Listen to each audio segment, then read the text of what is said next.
Hi guys! Nandito kami ngayon sa Bulacan, sa May Morilao. Dito kami sa Sunflower Farm. Tapos ngayon, kailangan kami mag-login bago gumala dito sa Sunflower. Ayan si Portia, yan yung leader namin sa MMing group namin. Ayan, tapos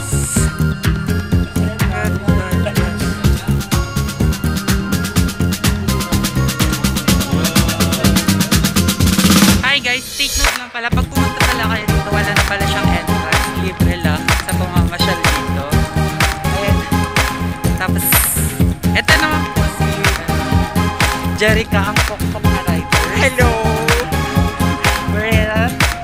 We're at Liwasang Kalikasan ng Marilao. Yan. Kaya try nyo pumunta dito, maganda. Daming sunflower. Kaya mga sunflower.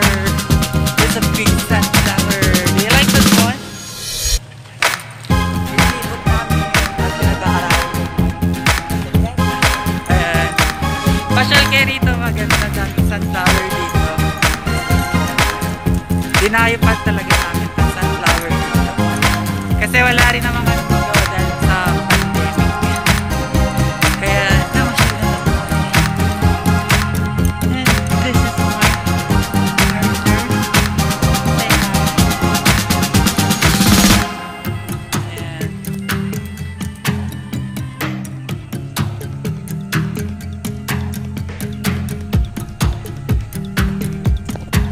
Ayan. Ayan, busy sila sa kaka-picture sa mga sunflower.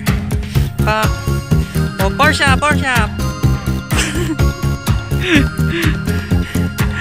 Ganda na mga sunflower.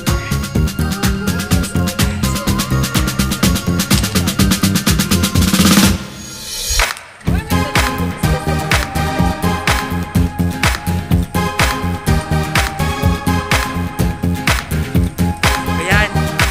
Yan si Jacob, tapos si Jerica na pokpok na riders.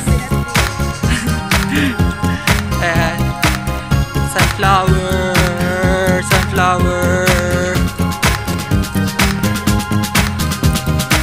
Pero parang ano lang yung sunflower nila rito, parang bagong ano lang, bagong tanim lang sila, kaya parang konti lang yung mga sunflower dito.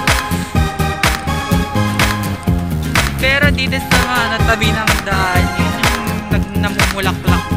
Siguro nauna silang tinanong.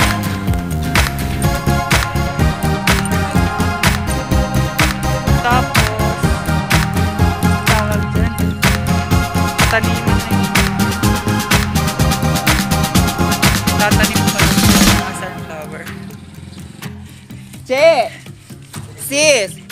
Why we are already in tarpaulin? Look at the tarpaulin.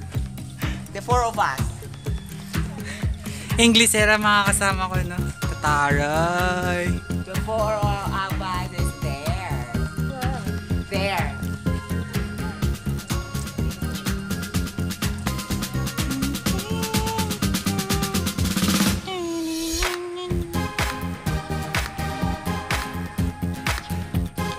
Hi guys! Ngayon ay itutur ko kayo sa aking asyenda dito sa Marilao, Bulacan.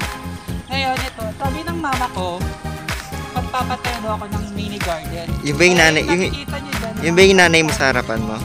Ay, ito pala yung yaya ko. Ganyan talaga magsuot yung yaya ko kasi ayan, dapat nalilibugan ng aking mga bisita pag pumunta dito sa farm. Tapos ito mga to, nagpatanim ako ng mga talong para dahil may pandemic, pag namunga yan,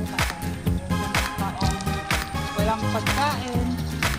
Tapos bukas or mamaya siguro, ipapa-harvest ko yung mga tilapia namin dyan sa may fish pond para ipapamigay sa mga taong walang pagkain, na nagugutom. Tapos mamaya, ito, magbo-bonfire ka ng mamaya. At konting inuman lang.